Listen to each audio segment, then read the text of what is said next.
Hello, everyone. Welcome back to another episode of the You're Never Alone podcast. I'm your host, Jake Ranny. I want to start off by saying that, well, for starters, if you hear noises in the background, there's dogs in the room, and I don't feel right kicking them outside to film this, so they may be walking around or whatever. But, anyways, back on the topic. Before we begin, this episode may contain very um, triggering information, deep conversations, topics for mature audiences. Um, I decided for this episode, after I did my story, my goal was to have one of my best friends um, be the first person, and I even had talked to her, and she's like my older sister figure. Well, one of them, but the main one, and she was supposed to be the first person besides me to come on the podcast, but she's in Hawaii, living it up, and yeah. So instead, I figured today we could go over some statistics surrounding sexual assault and survivors and or victims. I'm currently on the RAINN website. It's RAINN, RAINN.org. It's a very big organization that helps survivors and victims of sexual assault with resources and how to take action and all of that stuff. So they have a facts and statistics page.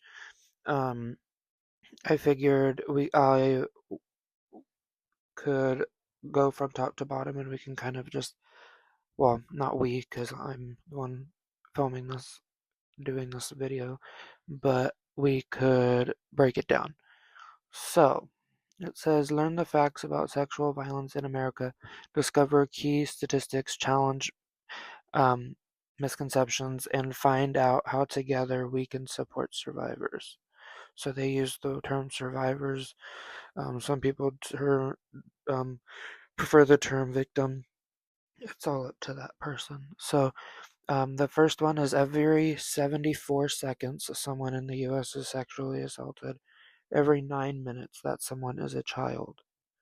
So to relate back to my case, when this was happening to me, literally it took me about possibly 10 minutes to get out of that whole situation. So within that, a whole other child was going through the same exact thing anywhere in the US or even the world.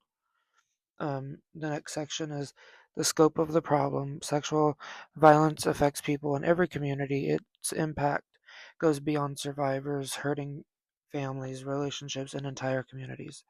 423,000 is an estimate of people aged 12 and up that experience sexual violence each year in the US. So that's like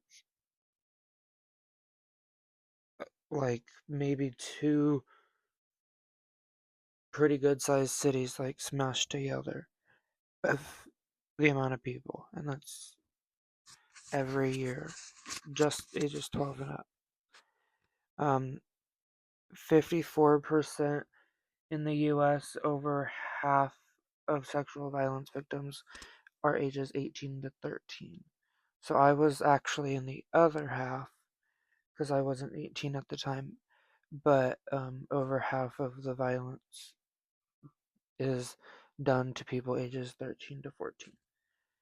In 2009 to 2013, Child Protective Services sustained or found strong evidence that 63,000 children a year were sexually abused.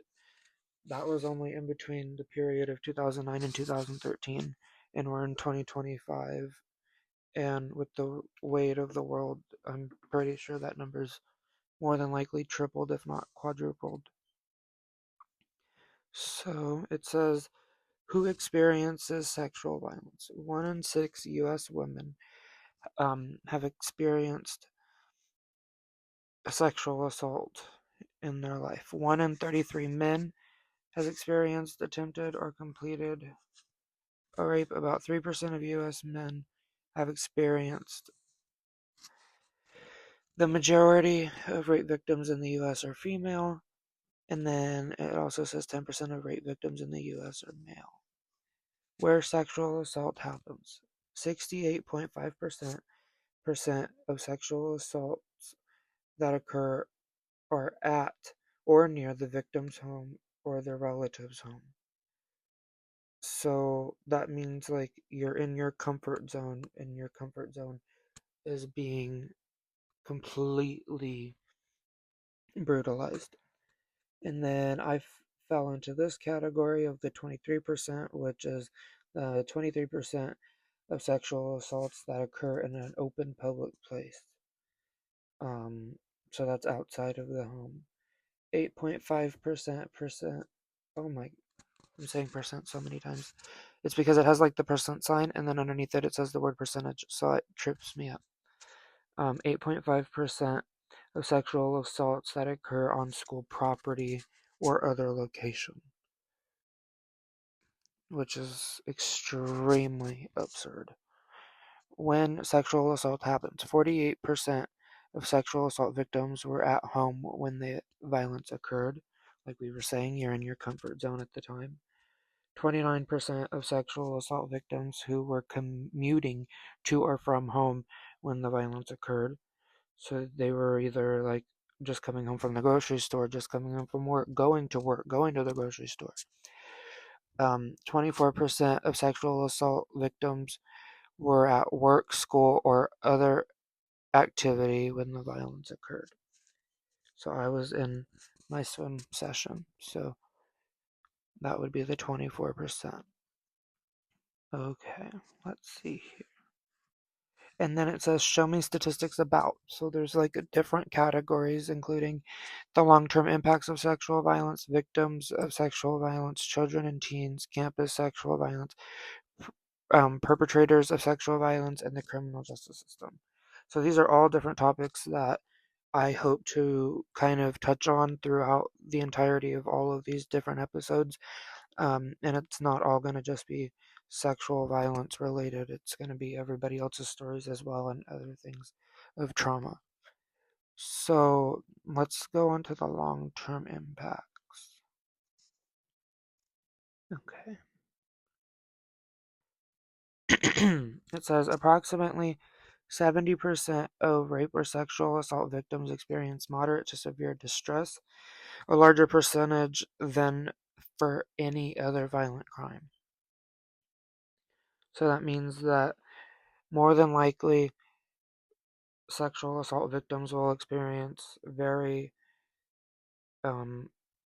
traumatizing, whether that be like flashbacks or PTSD. And the next category actually is PTSD, post-traumatic stress disorder. 94% of women who are raped experience symptoms of post-traumatic stress disorder, aka PTSD, during the 2 weeks following the rape.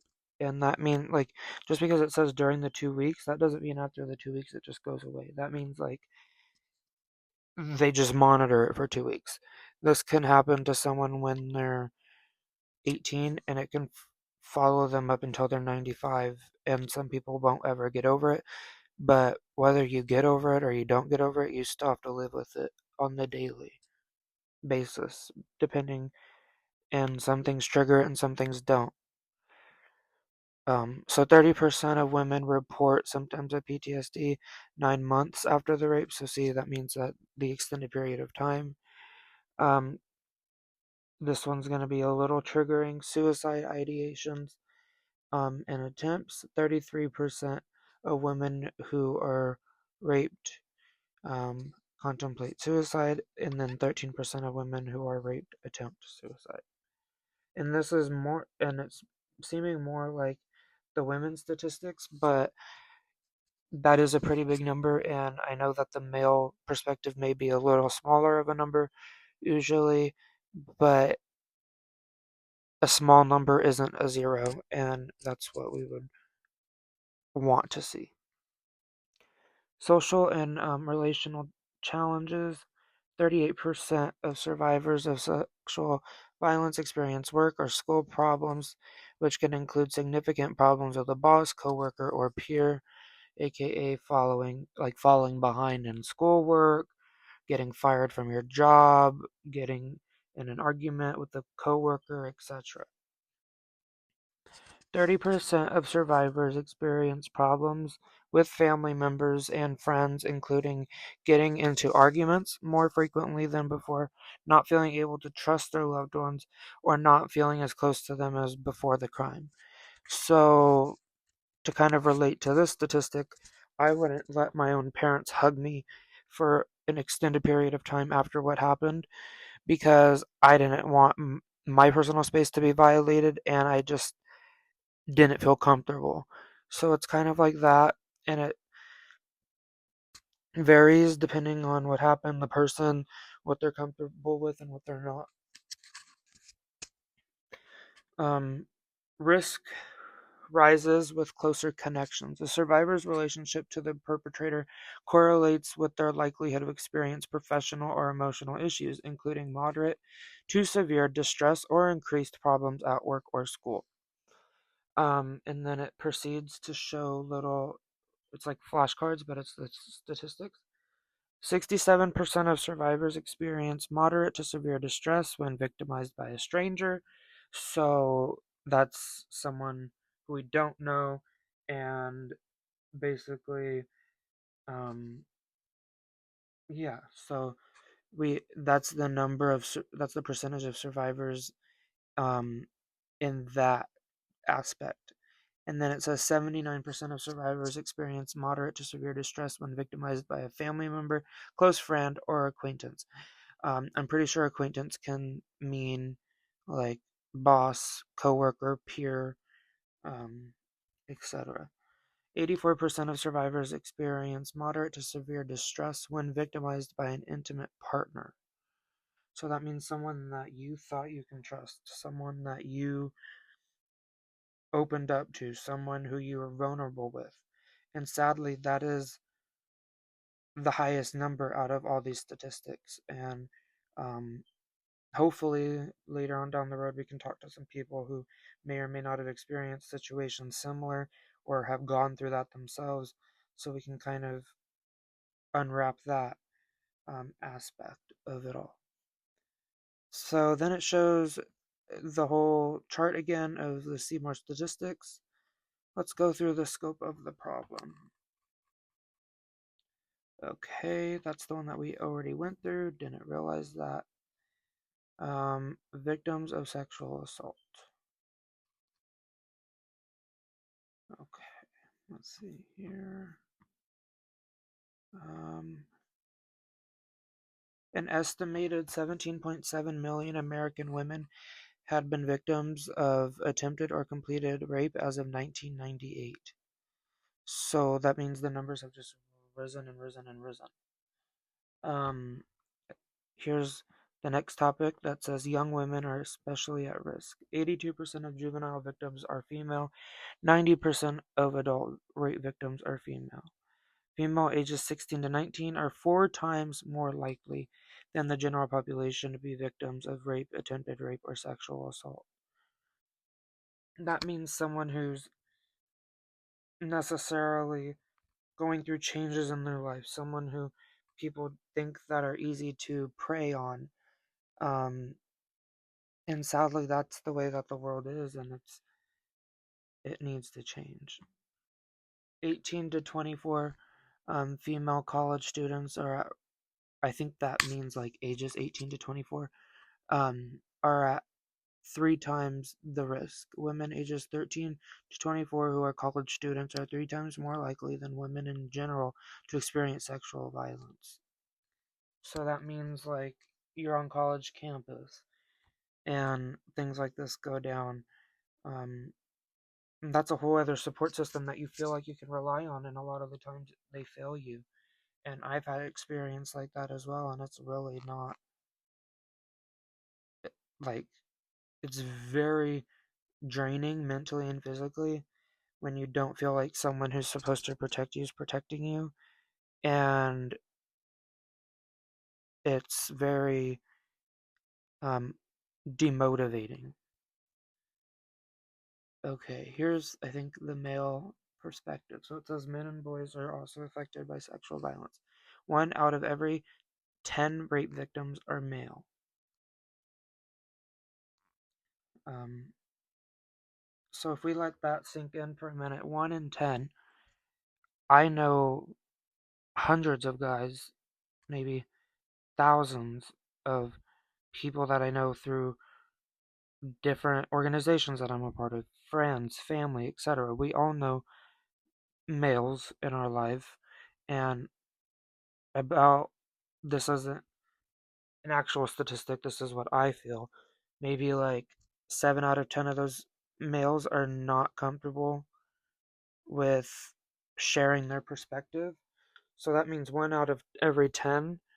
And so that means like maybe out of every 10, only 3 people will more than likely, I feel, kind of share their story. And um, I know I could be totally wrong. Don't quote me on it. But I do think that we need to get better. And I feel like we have gotten better throughout the years. But I feel like men need to also realize that just because it happened to you doesn't make you less of a man. And you don't have to act tough through it because you're going to have support. Um, And then it says 2.78 million men in the US had been victims of attempted or completed rape as of 1998. So 2.78 million, and then the women's was, I think it was 17 something. Yeah, 17. So quite a big difference on the minus slide, but it's still a high number. 1 in 33 men have experienced or attempted um, rape. About 3% of U.S. men have experienced attempted or completed rape. Male college student is 5 times more likely to be a victim. Males 18 to 24 who are college students are approximately 5 times more likely than non-students of the same age to be a victim of rape or sexual assault. I don't fully know the whole details behind that, but we can kind of chop it down to environmental differences and etc. 5,900 sexual assaults against Indigenous Americans yearly. On average, Indigenous Americans ages 12 and older experience 5,900 sexual assaults per year. Sexual assault is 2 times more likely for Indigenous Americans. Indigenous Americans are twice as likely to experience a rape/sexual assault compared to all races. 41% of sexual assault happens against Indigenous Americans are committed by a stranger by 34%, by an acquaintance by 25%, by an intimate partner or family member.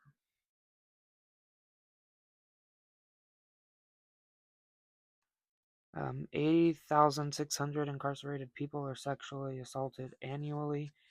That means you're already in jail for maybe a DUI or any of those types of um, lesser crimes, and you become a victim in jail. And if the support system's not there for those that aren't in jail, you can only imagine what those. And I know you guys are gonna say, "Well, they're in jail. Like we shouldn't have sympathy," but like you have to realize that they're still going through that on top of everything, and they're in confined spaces with who that happens to. And I know that if that happened to me, I would be having panic attacks, meltdowns, and etc. And so going through that without that support is probably 10 times, if not more, harder. 60% of sexual violence against inmates. So that's like the percentage number. It's in jail or prison. The institution staff perpetrate 60% of all sexual violence against the incarcerated people. More than 50% of sexual contact by staff is non consensual. Just 30% of sexual assault in the military is reported. 6,053 military members have reported experiencing sexual assault during military service in FY 2018. Of the 20,500 DoD estimated service members who experienced sexual assault that year. So you're going out and you're fighting for this country and you're trying to make it a better place to live in, and you become a victim and a survivor. 6.2% of active duty women and 0.75 of active duty men experienced sexual assaults in FY 2018. And then it says you are not alone, kind of close to the name of the podcast, except we are you're not alone. Simpled it kind of up. This one seems pretty intriguing to me. These last two, we'll go through these last two real quick. It says the criminal justice system and perpetrators of sexual violence. So we'll do the criminal justice system first. Despite the harm they cause, the vast majority of perpetrators, nearly 98%, are never held fully accountable through the criminal justice system. 98% of perpetrators walk free. For every 1,000 sexual assaults, 50 reports lead to arrests, 28 cases lead to a felony conviction, and only 25 perpetrators are sentenced to incarceration. So, and I hate to keep repeating myself and making it redundant, but to relate back to my case, I fall in this category because my perpetrator never was brought to justice, never had anything happen to him, we never even saw the inside of a courtroom, none of that. And so that is a major concern, and should be a major concern, and needs to be fixed. I don't understand why we are allowing these people to be out in the world after violating somebody so crucially. And it's very misleading because you think that you're going to go in and you're going to report it and you're going to be safe and all of that, and then you become one of these numbers that nothing happened. Most survivors of sexual violence never report to law enforcement. 1 in 3 victims report sexual assault to law enforcement. That's 310 out of every 1,000 survivors. 80% of female college students do not report to the police. Among college-age women who experience sexual violence, 20% of college students and 32% of non-students report to law enforcement. That could be for many different reasons, especially on a college campus, college atmosphere, college environment, college maturity. All of those play a very key role in it. 28% of elderly victims report to the police. When adults aged 65 and older experience sexual violence, 72% of them do not report to law enforcement. That's a whole other realm of difficulty and challenge, because as you get older, some people view that as an easy target for these perpetrators, and the memory starts to go, and some people don't necessarily always remember when they're older, so it's just very difficult. Why survivors choose to report. Survivors who reported sexual violence to law enforcement between 2005 and 2010 cited the following motivations for coming forward. At that time, it was 28% reported to protect the household or victim from further crimes by the offender. 25% reported to stop the incident or prevent reoccurrence or escalation. 21% reported to improve police surveillance, or they believed that they had a duty to do so. 17% reported to catch, punish, and or prevent perpetrator from reoffending, which I feel like is a major one. And the fact that it's only 17% is kind of shocking, because I feel like even though all these other reasons,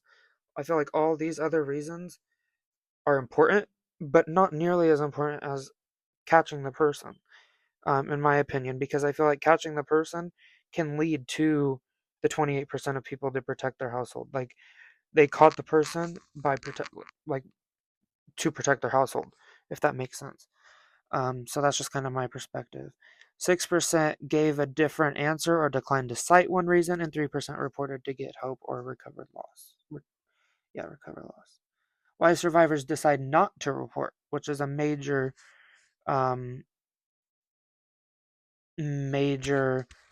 aspect and major impact on these topics. Reporting sexual violence is never easy. Between 2005 and 2010, survivors who didn't report to police gave the following reasons for their decision.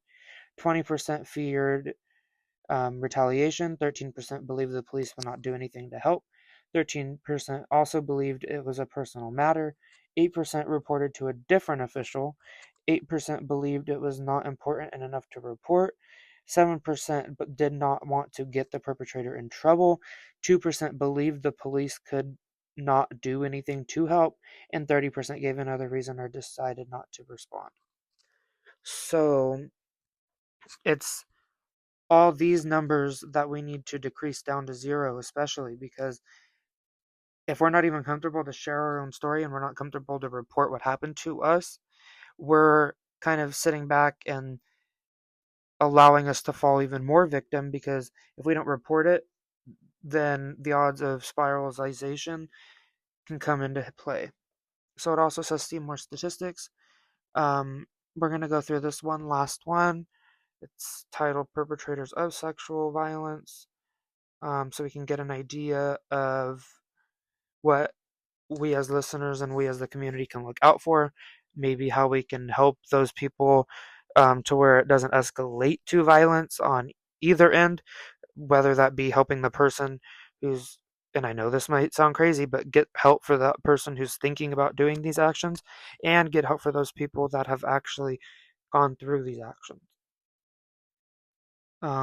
Research reveals that most perpetrators are not scary strangers lurking in the shadows.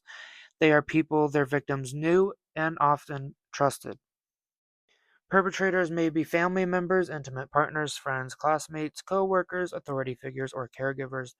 While anyone can commit sexual violence, the majority of offenders are male, and many have histories of previous abusive behavior.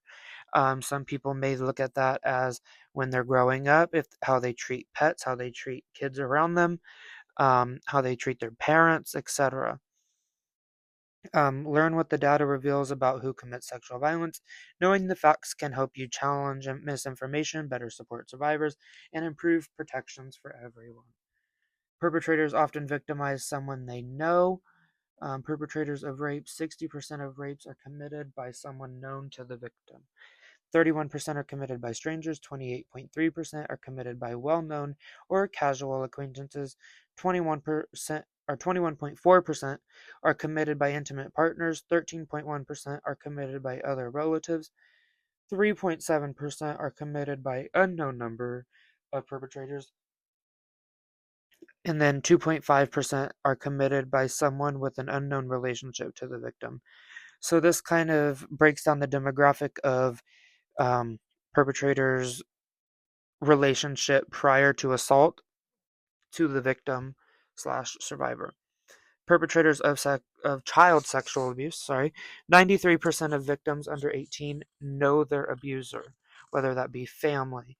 So it goes on to say, of sexual abuse cases reported to law enforcement, 93% of juvenile victims knew their perpetrator. 59% were acquaintances, 34% were family members, and only 7% were strangers to the victim. So 59%, like a lot of under 18-year-old people don't use the word acquaintances, but that can mean like family friend. That can mean, it probably could even mean teacher. It could mean anything under that scope. Perpetrators of custodial sexual abuse, 60% of sexual violence against inmates in jail or prison. The institution staff perpetrates 60% of sexual violence against incarcerated people. 50% of perpetrators are 30 or older, 25% are 21 to 29, 9% are 18 to 20, 15% are 17 or younger. 57% of perpetrators are white, 27% are black, 8% are unknown ethnicity, 6% are other, and 1% are mixed group. Perpetrators of sexual violence often have criminal histories. 37% of perpetrators have prior convictions. Perpetrators of rape are often serial criminals. 370 out of every 1,000 suspected rape perpetrators referred to prosecutors have at least one prior felony conviction, including 100 who have 5 or more. So that means that maybe even though it wasn't as big of a crime, maybe their tendencies and behaviors have escalated. Maybe they haven't been able to receive the help that they need to stop their actions and they're repeat offenders. So there's a lot of different routes that can take. 52% of perpetrators will be released while awaiting trial. Out of every 1,000 suspected rape perpetrators referred to prosecutors, 520 will be released either because they posted bail or for other reasons while awaiting trial. That can mean that that could possibly mean that their lawyer got them on house arrest. So even though that they're not in jail, they are still technically under house arrest, but that means considered released. 7% of perpetrators will be rearrested.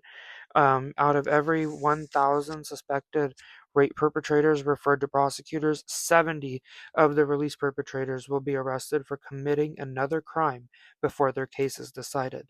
Since the trial and the court journey takes so long, that means that this gives these people time to repeat offend, meaning that even though they're awaiting trial, they're just going to keep racking up charges um, because they're not being held accountable. Um, 51% of released prisoners are rearrested within 3 years. A majority of released prisoners are rearrested for a new crime within 3 years. 60% will be rearrested within 5 years, and 56% within 4 years. It doesn't say whether that means that their crime was an escalation or de-escalation or standstill, but it just means that they ended up in the jail system. 161,000 people were incarcerated for sexual violence in 2013. There were 161,000 individuals incarcerated by a U.S. state as punishment for sexual violence crimes. That's about 12% of all state incarcerated people.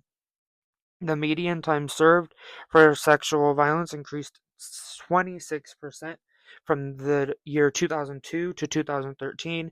The median time served for sexual violence crimes increased by 10 months, growing from only 38 to 48 months served. 11% of sexual assaults are committed with a weapon. In 11% of rape and sexual assault incidents, the perpetrator used a weapon. 6% used a gun and 4% used a knife. 90% of rape and sexual assault is perpetrated by one offender. 10% of rapes and sexual assaults are perpetrated by 2 or more offenders. So that means a wide variety, like a majority of the cases are only one offender, but that 10% is often multiple offenders. Um, I think that we can kind of stop there, but we should, to break all of this down, I know it's just throwing numbers at you and just reading the RAIN website. I want to clarify again, this information is off of RAIN, RAINN.org. They're a very crucial organization to the demographic that go through violence. So I know this is a lot of numbers, but I hope that like talking about them, kind of breaking them down, discussing them. I know it's kind of a one-sided conversation because I'm the one recording my audio, but this can start a conversation. You can comment on it. We can we can have conversations about it, but just refreshing ourselves. And these are even older dates numbers, um, and more than likely that just means that today's current numbers have escalated and we need to bring them down to zero. And the only way that we're going to do that is by acknowledging that they're there and fixing the problem. So I want to thank you guys for coming on this journey with me through the RAIN.org website. I had never actually went through the statistics until I did it with you guys, so I read it in real time. But I hope at least maybe 2 or 3 of these statistics stuck with you. and let me know through comments or DMs which ones did stick with you, because I'm curious to know which ones were maybe ones that you didn't know intrigued you the most, even disgusted you the most. Like, I would like to know where you guys fell after knowing all of this information. And this isn't even all of it. This is just a chunk of it. But with all of this being said, I hope you guys are having a wonderful week, and thank you again for going through this journey with me. And I shall see you guys next time. Thank you.